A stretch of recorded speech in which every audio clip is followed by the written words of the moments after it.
Because you can listen to these words for the next 10 years, 15 years, 20 years, but at the end of that you say, I am where I was. Because you don't apply. You don't say that I'm going to find out.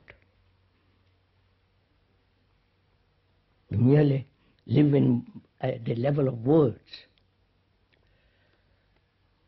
Next thing is, why is there such tremendous pressure of desire in most of us?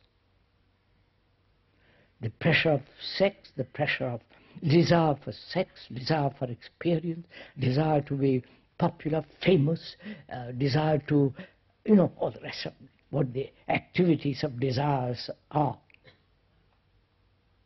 Desire for enlightenment, which is the most stupid desire. Because enlightenment doesn't come through desire. You may go to all the highest peaks in the Himalayas, but you will never find illumination there. It is where you are, not in India or in Japan or in some other place, or even Rome. Sorry, I talk about Rome because I've just heard this morning about the Pope being elected.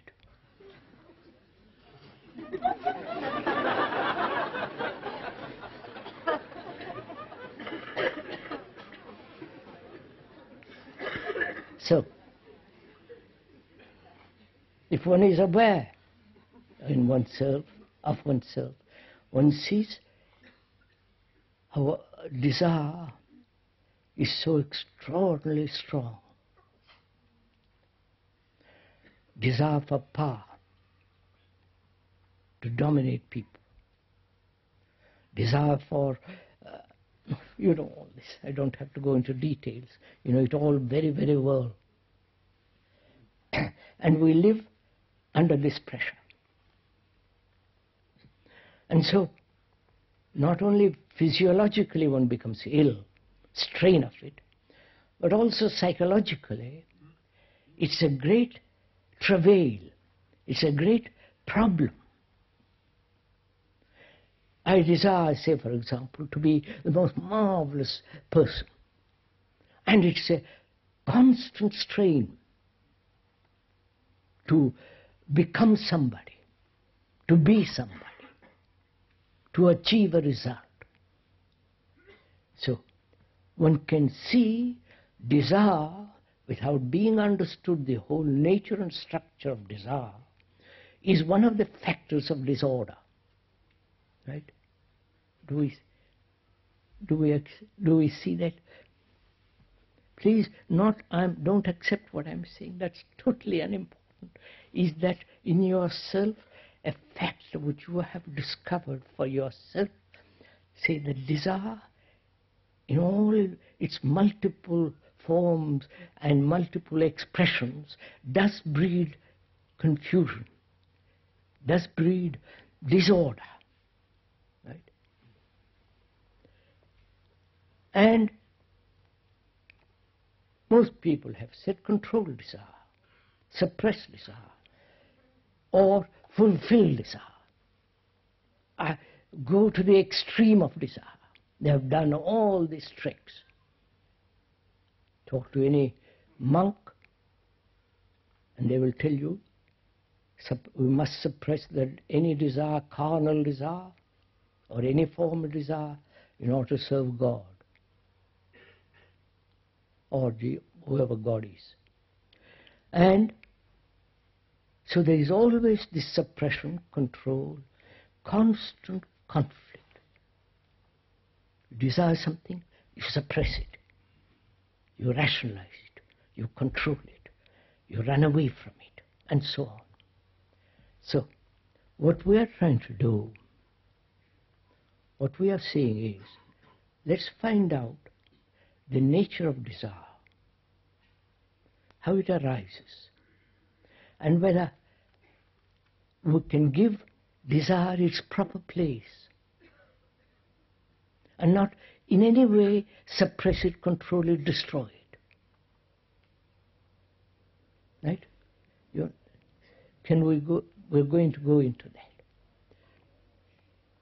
So one must find out the whole nature and the structure of desire.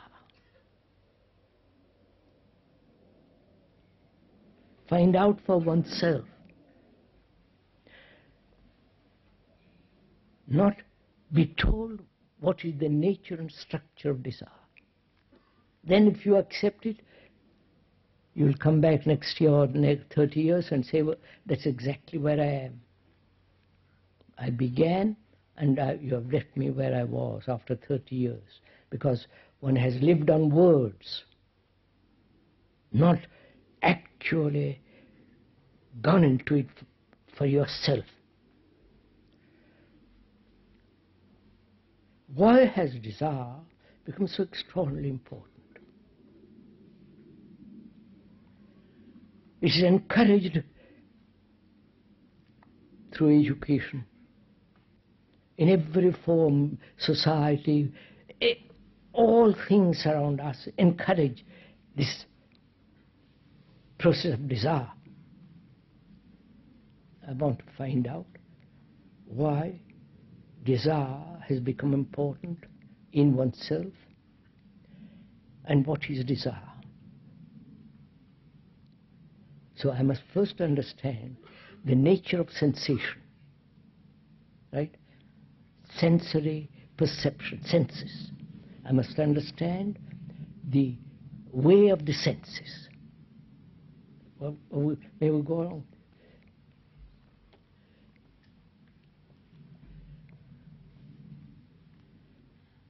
The senses being touch, smell, and taste, and so on.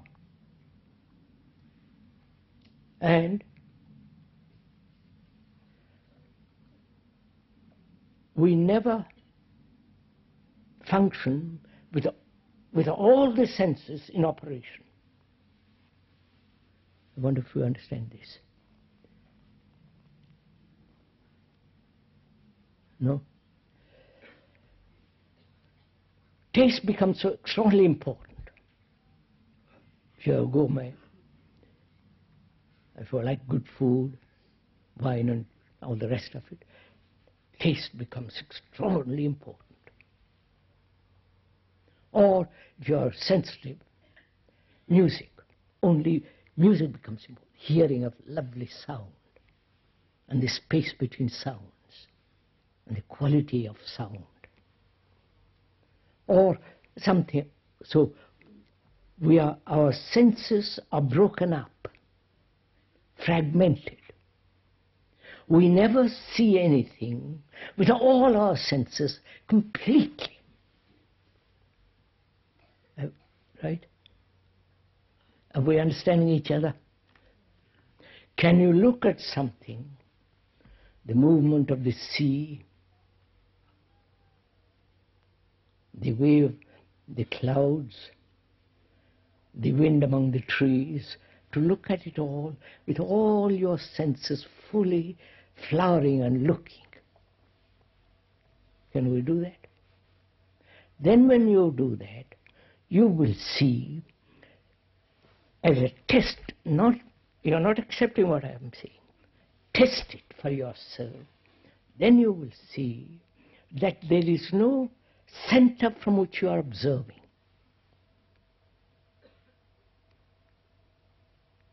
There is no division caused by the center who say, I am different from that. When you observe things totally, a woman or a man or a child, or your girlfriend, husband, wife, with all the senses awakened, then there is no one particular sense demanding an action. You're following all this? Are you doing it as we are talking about it? So, senses have their right place.